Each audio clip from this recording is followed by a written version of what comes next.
A minimum wage for Europe. Not the same wage to fit all EU countries, but at least a legal guarantee that a worker from Bulgaria to Luxembourg can earn enough to live from. Minimum wages work, and it's time that work paid.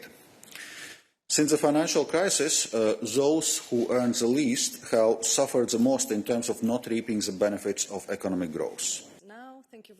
With that in mind, the European Commission presented their much anticipated legally binding directive today. They would provide the calculations, and EU member states would then set the wage, based of course on living costs, house prices and national GDP. Denmark and Sweden say no. They say it's not up to politicians to set the minimum wage. It's the unions and the employers who negotiate collective agreements every year or 2 years or 3 years, whatever the length is. And that has worked very well. Very few days lost in industrial action, for example, good wage development, etc. So I think this is the best way for us. We don't want this directive. Sweden may not want this directive, but other countries need one. Otherwise, the most vulnerable workers will be exploited. That's how the European Trade Union Confederation feel.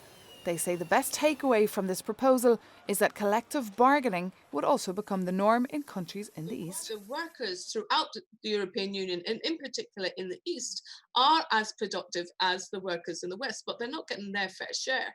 So that's why the provisions dealing with the right to collective bargaining are really important, because that's the major difference. If you look at workers in Germany, if you look at workers in the Nordic countries, they have strong rights to collective bargaining. So the reason they're getting paid more is because they're able to bargain more.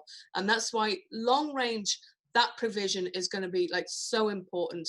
Within about 5 years, we could see some really dramatic changes. But for those dramatic changes, member states would have to sign up. Esther Lynch hopes they do fast. She says this instrument could be the only way to tackle exploitation in Europe. I've been a minimum wage worker. It's tough work.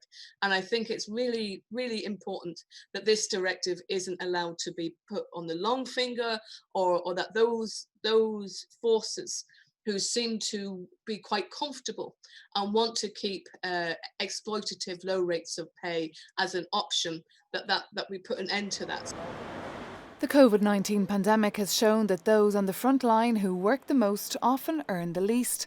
So EU member states might now feel a greater sense of urgency to prioritise their needs. For Euronews, I'm Maeve McMahon in Brussels.